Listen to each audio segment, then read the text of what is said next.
A packet of Western coffee sits under fluorescent light. The packaging is glossy. Gold lettering. Vacuum sealed.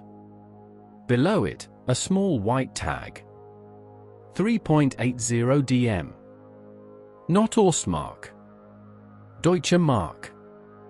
This store stands in East Berlin. But it does not accept East German money. The shelves are orderly. Imported cigarettes. Chocolate bars. French perfume.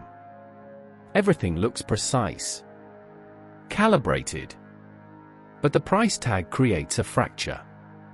Outside, on the same street, salaries are paid in Ostmarks. Rent is collected in Ostmarks. Electricity bills, transport tickets, state wages, all in Ostmarks. Inside here, that currency stops functioning. The coffee can be seen. It can be priced. It can be displayed. But not everyone can buy it. The contradiction is not hidden. It is printed. The Intershop did not conceal this rule. It displayed it openly. You did not need permission to enter. You needed denomination. The state had created a retail space inside socialism that obeyed another monetary logic. And the logic was visible on every shelf. To understand the price tag, you have to understand the currency behind it. The East German Ostmark was not convertible on global markets. It functioned inside the socialist bloc. It settled wages. It paid pensions. It moved through state-owned enterprises. But it could not purchase Western industrial inputs directly. And the German Democratic Republic required those inputs. Precision machinery. Microelectronics. Specialized chemical compounds. Medical equipment. Industrial tools. Many of these were available only in Western markets. And Western markets required hard currency. Mostly Deutsche Mark. Throughout the 1970s, the GDR increased its trade exposure. It exported optics, ships, chemicals, machinery. But the balance was unstable. The exports did not consistently generate enough hard currency to offset imports. By the early 1980s, foreign debt climbed above 20 billion Deutsche Mark. Servicing that debt required actual Western currency. Not accounting credits. Not clearing agreements. Not political rhetoric. Currency. The Ostmark could not solve that. The state could not print Deutsche Marks. So it looked inward. Millions of East Germans had relatives in West Germany. Family ties crossed the border even when ideology did not. Remittances flowed through these ties. Small transfers. Birthday gifts. Holiday envelopes. Individually modest. Collectively significant. By the mid-1980s, Western transfers and related hard currency inflows represented billions of Deutsche Mark annually. That inflow could not simply circulate freely. The state needed to capture it. Intershops became one of the instruments. Instead of allowing Deutsche Marks to circulate privately, the system redirected them through state-controlled retail. The mechanism was subtle. If you had Western currency, you could spend it. But only in specific spaces. Only under supervision. And always at state-controlled price structures. The coffee on the shelf was not there because the state wanted Western taste. It was there because the state wanted Western money. The shelf was retail. The objective was monetary absorption. Each transaction converted private remittance into state-controlled capital. The Ostmark continued outside. The Deutsche Mark was siphoned inward. The store looked commercial. The function was strategic. Return to the shelf. The coffee remains under fluorescent light. But now imagine the path of the currency that purchases it. A sister in Hamburg sends 100 Deutsche Mark for a birthday. The envelope crosses the border. The money arrives. It cannot be deposited freely into an ordinary East German account without conversion penalties.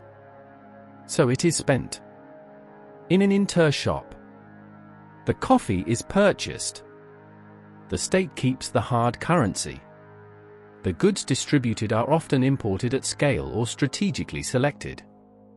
The remittance becomes part of the GDR's foreign exchange reserves. Multiply this by hundreds of thousands of transfers. Family ties become financial channels. By the 1980s, approximately 1/3 of East German households had some form of contact with relatives in the West. Not all sent money, but many did. And every Deutsche Mark entering the country became structurally valuable. Intershops expanded accordingly.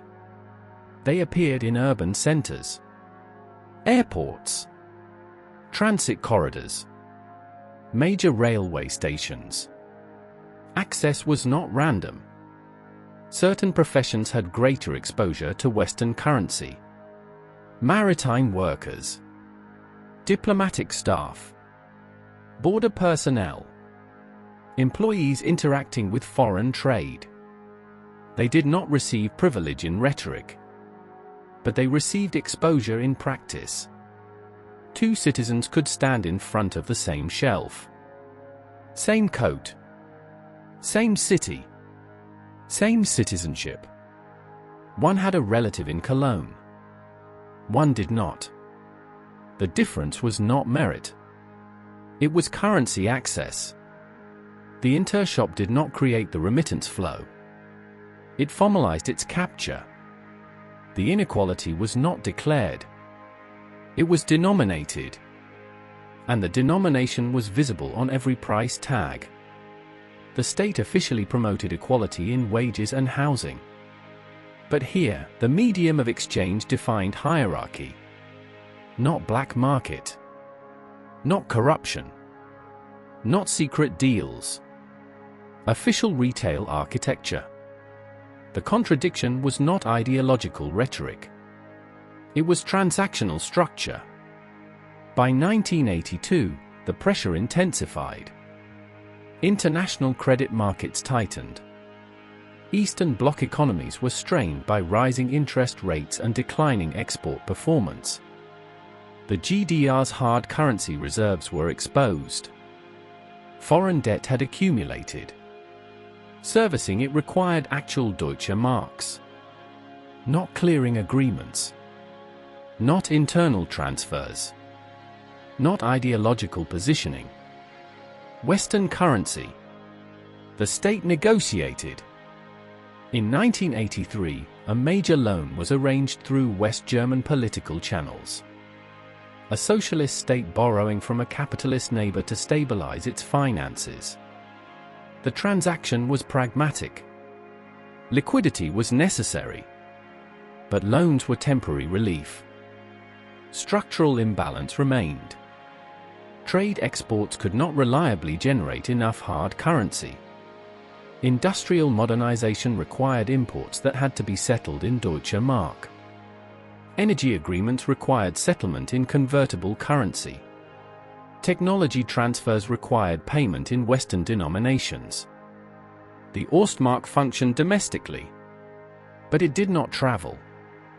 And the system needed currency that could travel. So the controlled openings mattered. Remittances. Transit payments. Intershops. Every Deutsche Mark entering the country became strategically significant. The Intershop was not indulgence. It was integration. It absorbed private Western inflows and redirected them into centralized reserves. The shelf with Western coffee was a retail surface for a financial process.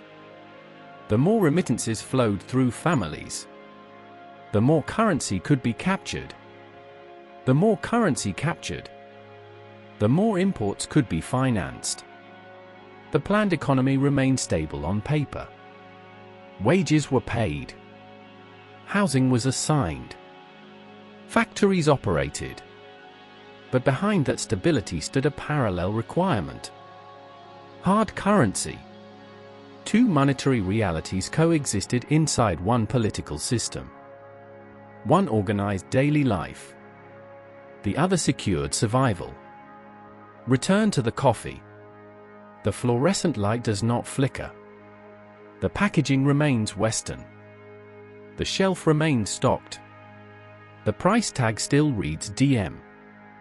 To the shopper, it is a purchase condition. To the system, it is a pressure gauge. The object does not change, but its meaning expands. One currency paid salaries. Another stabilized debt. One sustained routine. Another sustained the structure. The store did not refuse East German money out of preference. It refused it because it could not use it. And the shelf, orderly, illuminated, controlled, quietly revealed which currency truly carried weight. The shelf was calm. The system was not.